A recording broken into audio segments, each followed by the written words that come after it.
সুপ্রিয় শিক্ষার্থীরা, আজকে আমরা চ্যাপ্টার 9 এর 11 নম্বর অঙ্কটি করব। মানে 9.1 এর 11 নম্বর অঙ্কটি করব। 11 নম্বর অঙ্কের লেফট হ্যান্ড সাইডে দেওয়া আছে এটা এবং রাইট হ্যান্ড সাইডে আছে এটা। তার মানে কি তোমাকে বলছে এটা থেকে এটা আনো, এটা থেকে এটা প্রমাণ করতে বলছে। এটা থেকে আমরা এটা প্রমাণ করব। এখন দেখো এখানে পার্থক্যটা কি, মানে কি এখানে আছে আর আনবো কি। এখন দেখো উপরে প্লাস নিচেও প্লাস, প্রমাণে কি দুই জায়গায় মাইনাস আছে। ওটা কি ওই লেখাকে দেখা যায়? জি স্যার। আচ্ছা, এটা হচ্ছে এক নাম্বার পয়েন্ট যে এখানে প্লাস আছে, আনতে হবে মাইনাস। দুই নাম্বার পয়েন্ট খেয়াল করো, নিচে কি আছে cosec a plus cot a, আর প্রমাণে দেখো এটা নিচে নাই, কোথায় আছে? উপরে। দেখো এই যে cosec, এই যে cosec, নিচে কি cosec আছে? নাই। cosec প্লাস cot a, দেখো উপরে cot a আছে, তার মানে এখানে আছে নিচে, প্রমাণে আছে উপরে। তার নিচে থেকে উপরে আনতে হবে। আবার উপরটা খেয়াল করো, sec a plus tan a, আর এই জিনিসটা দেখো নিচে আছে sec a tan a। তাহলে তিনটা জিনিস আমরা দেখতেছি। প্রথম কথা হচ্ছে দুইটাই মাইনাস আছে, দুইটাকে প্লাস বানাতে হবে। দুই নাম্বার কাজ হচ্ছে এটা নিচে আছে, এর উপরে আনতে হবে। তিন নাম্বার কাজ হচ্ছে উপরে আছে, নিচে আনতে হবে। ঠিক আছে? এই তিনটা কাজ করলে আমাদের অঙ্ক মিলে যাবে। তো আমরা কি করব? প্রথমে হচ্ছে যা আছে আগে লিখে নিব, sec a plus tan a। এখানে যা আছে আগে লিখে নিব, cosec a plus cot a। এরপর এটাকে ব্র্যাকেট দিয়ে ফেলবো, উপরেরটা এবং নিচেরটা ব্র্যাকেট দিয়ে ফেলবো। এখন আমি বলছি এটা নিচে আছে, এটা উপরে আনতে হবে। তাহলে যেহেতু উপরে আনতে হবে, যার জন্য আমি উপরে বসাই দিব। কি বসাই দিব? যেটা আনতে হবে সেটা বসাবো। তাহলে উপরে কি আছে? cosec a minus cot a লিখলাম। এখন একটা জিনিস এমনি তার উপরে লেখা যাবে না, আকার সাইডে নিচে কোনো ওয়ার্ড বসানো যাবে? যেহেতু উপরে বসাইছি, এইজন্য ব্যালেন্স করার জন্য, মানের পরিবর্তন যাতে না হয়, এটাকে ব্যালেন্স করার জন্য যেহেতু উপরে লিখছি, ঠিক সেই জিনিসটা আবার কি করতে হবে? নিচে লিখতে হবে। কোনো ভগ্নাংশে যদি উপরে কিছু লিখি, নিচেও কিছু লিখতে হবে। যদি নিচে কিছু লিখি, তাহলে সেটা উপরে লিখতে হবে, তাহলে এটা ব্যালেন্স থাকবে। তাহলে দুই নাম্বার কাজ শেষ, মানে একটা কাজ শেষ। এটা আমার নিচে আছে, এটার উল্টা মানে অপোজিট, যেটা উপরে আনতে হবে, উপরে আনছি। যেহেতু উপরে লিখছি, বেশি লিখছি, তাই এটাকে ব্যালেন্স করার জন্য নিচে লিখে ফেলছি। একটা কাজ শেষ। দ্বিতীয় কাজ দেখো, এই জিনিসটা আছে কি উপরে, আনতে হবে কি নিচে। তাহলে আমি কি কোথায় গুণ করব? নিচে গুণ করব। যেহেতু নিচে আনতে হবে, নিচে গুণ করব। এই যে নিচে গুণ করছি ব্র্যাকেট দিয়ে, sec a minus tan a। এখন এমনি কি নিচে গুণ করা যাবে? যেহেতু নিচে গুণ করছি, তাহলে কি করতে হবে? ব্যালেন্স করার জন্য কি করতে হবে?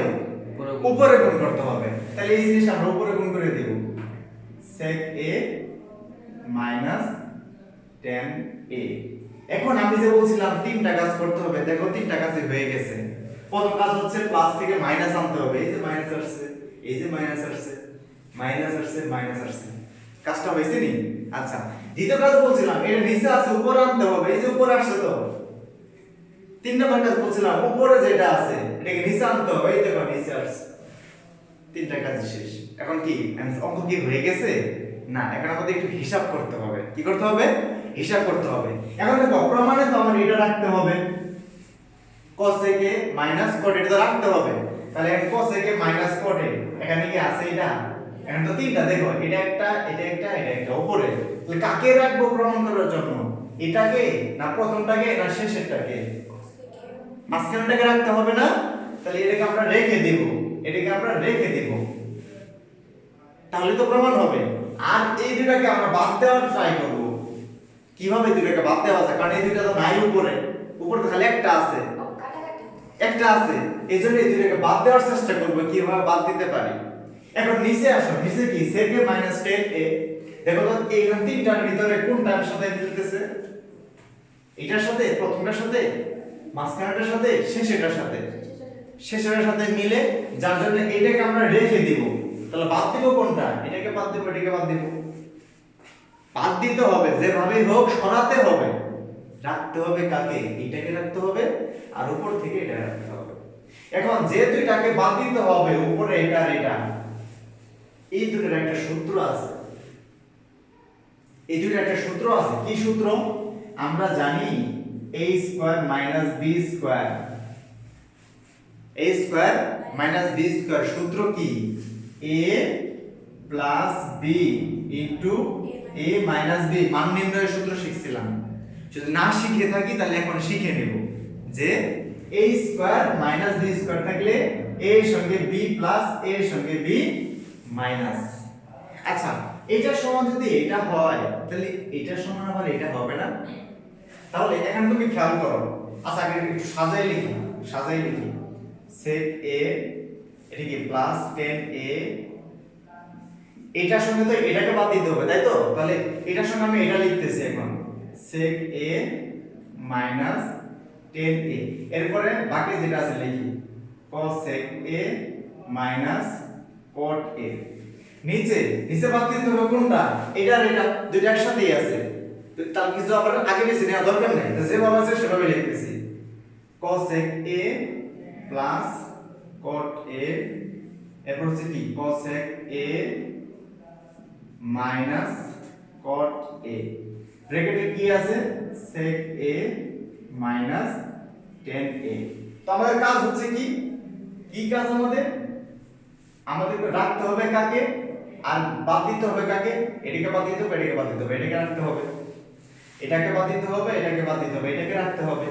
তো আমি যেখানে ছিলাম a square minus b square সমান a plus b into a minus b, তাহলে a plus b into a minus b থাকলে তো এটা লেখা যায়, তাই তো? আচ্ছা, এখন তুমি কম্পেয়ার করো তো, দেখো তো এটাকে আমি যদি a ধরি, এটা কি a হবে কিনা? এটাকে আমি a ধরলে এটা কি a হয়? কারণ দেখো এটাও sec a, এটাও sec a, হয় কি না? আচ্ছা, এটাকে আমরা b ধরলে এটা কি b হবে? কেন হবে? কারণ এটাও 10a, এটাও 10a, এই কি এরকম তো। আচ্ছা, মাঝখানে কি চিহ্ন? প্লাস, তাহলে এখানে প্লাস দিলাম। এখানে মাঝখানে কি চিহ্ন? মাইনাস, তাহলে এটাকে আমি মাইনাস দিলাম। তাহলে দেখো তো a plus b into a minus b এটার সাথে মিলে, এই যে a plus b into a minus b এই ফর্মুলার সাথে কি মিলে? তাহলে যদি মিলে এটা সমান কি আমরা এটা লিখতে পারি না? a square minus b square. এখানে a তুমি কাকে ধরছো? sec a, তাহলে কি লিখব বলো তো? sec square a। যেহেতু এখানে a স্কয়ার, তাহলে এখানে কি লিখব? sec square. এবার চিহ্ন কি? মাইনাস, তাহলে এখানে মাইনাস। এবার কি b স্কয়ার, এখানে b কে? এটা কি b? এটা কি b? b হচ্ছে 10a, তাহলে কি লিখব? 10 স্কয়ার। সাথে কি আসলে a আসলে লিখলাম। সূত্র হয়ে গেছে দুইটা মিলে, এটা ব্র্যাকেট দিলাম, দিয়ে বাকিটা যা আছে লিখলাম cosec a minus cot a। এবার নিচেও কি একই রকম হয়? দেখো তো এটাকে a ধরলে এটা কি a হয়? এটাকে b ধরলে এটা কি b হয়? এটা প্লাস, তাহলে এটা কি মাইনাস। এই যে a plus b a minus b formula যাচ্ছে এটা, তাহলে কি হবে? a square minus b square. তাহলে এখানে a টা কি cosec, তাহলে কি লিখব? cosec square a। তারপরে কি মাইনাস বসাতে হবে, মাইনাস লিখলাম। b কি cot, তাহলে কি হবে বলো তো? cot square. হয়ে গেছে সূত্র। এটা মিলে এটা শেষ। তাহলে বাকি আছে কি sec a মাইনাস 10a। আচ্ছা, এখন আমরা এই সূত্রটা কিন্তু জানি, sec square theta minus 10 square theta সমান 1। এই সূত্র কিন্তু আমি প্রথম ক্লাসে শিখাইছি। আরেকটা আছে cosec square theta minus cot square theta equal 1। এটা হচ্ছে সূত্র। এটা সমান 1 হবে, এটা সমান 1 হবে। তাহলে এখানে আমরা কি লিখতে পারি? sec square a minus 10 square a।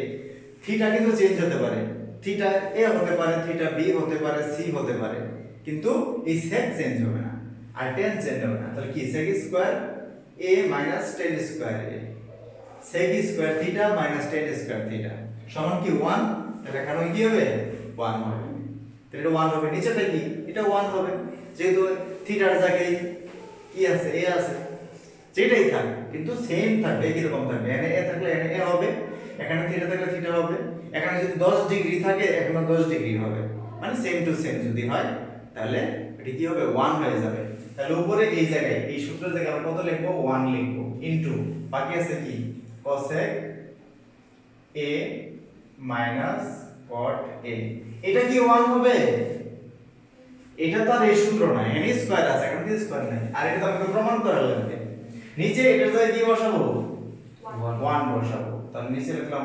1 into ব্র্যাকেটে আছে sec a minus tan a এখন 1 এর সঙ্গে যদি এই জিনিসটাকে গুণ করো কি হবে 1 না 1 এর সঙ্গে তুমি যদি 10 গুণ করো এদিকে 1 হবে কত হবে 10 হবে না 1 এর সঙ্গে যদি 20 গুণ করো এদিকে 1 হবে এটা 20 আসবে তার মানে কি যা দ্বারা গুণ করতেছো সেটাই আসছে না आंसर 10 দ্বারা গুণ করলে 10 আসে 20 দ্বারা গুণ করলে 20 আসে তাহলে এইটা দ্বারা গুণ করলে কি এটাই আসবে না তাহলে উপরে লিখতেছি cosec a minus cot a নিচে কি আসবে নিচে এই ব্র্যাকেটের ভিতরে যা আছে সেটাই আসবে তাহলে sec a minus tan a তাকাও এই যে রাইট হ্যান্ড সাইড দিকে তাকাও মিলছে এই যে sec a minus cot a sec a minus cosec a minus cot a sec a minus tan a sec a minus tan a তাহলে এখানে কি লিখবো right hand side left hand থেকে শুরু করছিলাম এটা যেটা মিলে গেছে তাহলে কি লিখবো রাইট হ্যান্ড সাইড এখানে লিখবো সুতরাং লেফট হ্যান্ড সাইড সমান রাইট হ্যান্ড সাইড প্রমাণ করতে বলছিল তাহলে কি লিখবো প্রুফড